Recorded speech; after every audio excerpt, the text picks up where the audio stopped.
So as I've been talking about in several of my videos lately, gun control is no longer a winnable political position.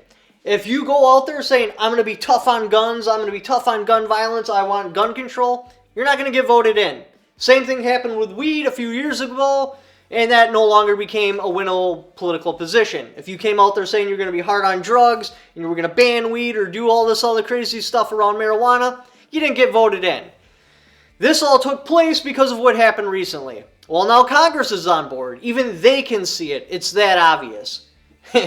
So why do I say they're on board? They recently just submitted H.R. 8399. What H.R. 8399 is to do two things. One, to fix or repeal the 1986 Gun Control Act. What the 1986 Gun Control Act was, is that was a prohibition on machine guns. It wasn't. Basically, any machine gun made after 1986 could not be owned by a civilian, with one exception, that is you work for the government or you have an SOT.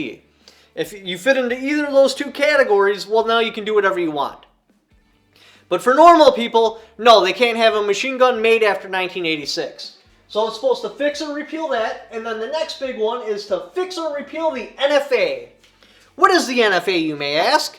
Now, there's a whole bunch of people that will argue it's because of these gangsters, and they wanted to make it so these gangsters couldn't get machine guns, but look at the facts. Number one, they're gangsters. They're moonshining and robbing banks. So if they chose to pay the $200 tax, they could most certainly afford it.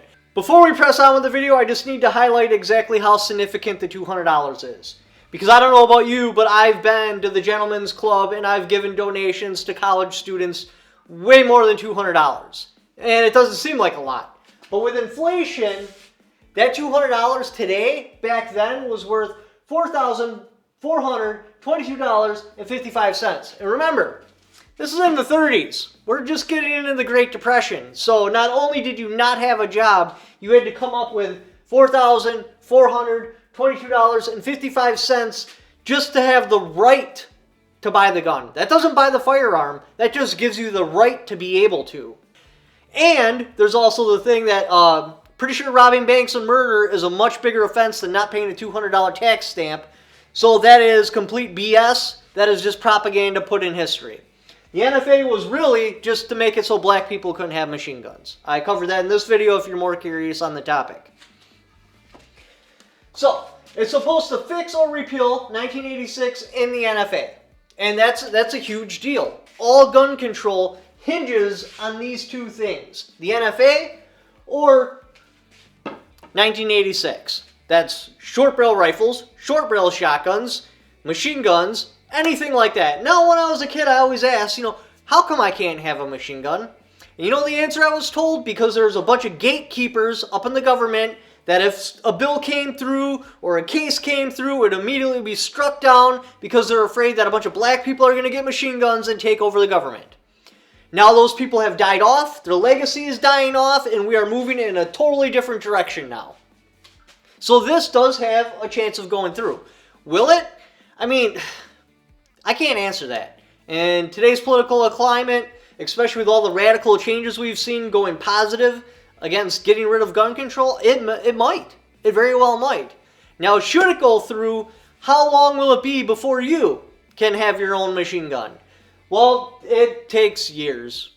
You never know. I mean, anything could happen. You just never know, but it does. Like the Hearing Protection Act, when that was going through, that took so incredibly long. It eventually got abandoned after Las Vegas. So, I mean, we could be looking at years before something like this would directly affect you. However, I don't think we necessarily need to wait for that. Because of who's been doing the Supreme Court and making Supreme Court decisions, we only need an NFA case to make it up to the Supreme Court. And I truly believe, again, you never know what's going to happen in the court system. Anything can happen. But I truly believe that right there will be the end of the NFA. So now we have two big irons in the fire. Court cases going up the ladder of court systems, working its way to Supreme Court, and Congress is also stepping in and throwing their own line in the water and seeing if they can make something happen. Either which way, I don't think our kids are going to grow up knowing about the NFA unless, of course, they look in history books, because it was a terrible law made for terrible reasons. It should be repealed or just dissolved completely. Will that happen? Again, you know, I don't have a crystal ball. I can't see in the future, but I think all the ingredients are there for the perfect storm of getting rid of the NFA. We'll have to see how it plays out. So what does that mean? Basically, again, all your machine guns, short barrel rifles, all that stuff, silencers like that, you would be able to buy them from a gun shop. You wouldn't have the government telling you what you can and cannot have, or what you do or do not need to defend your house, family, whatever. I think it will be a great step in making America better. It's something that's needed to happen for a very, very long time, and it would be pretty nice if it happened in my century, because that would be something I would be proud to be a part of. So, I believe if there's anything that you should be calling and sending emails and giving support for, call everybody you know in the Congress, like state representatives, everyone. Send emails, voice messages, go to meet and greets and be like, hey, I need you to back H.R. 8399 or next year you're not getting my vote. And they're going to actually take you seriously because, again, guns are no longer a winnable political talking point. So anyway, thank you for watching my video. If you'd like to help support the channel, got my Patreon right there. Also have affiliate links in the description down below. Just by clicking on those links, even if you don't purchase what that particular link is for, just clicking on it and doing the Amazon shopping you were already going to do anyway. And I'll kick back for it because you came there off my channel. Thank you for watching. Don't forget to subscribe.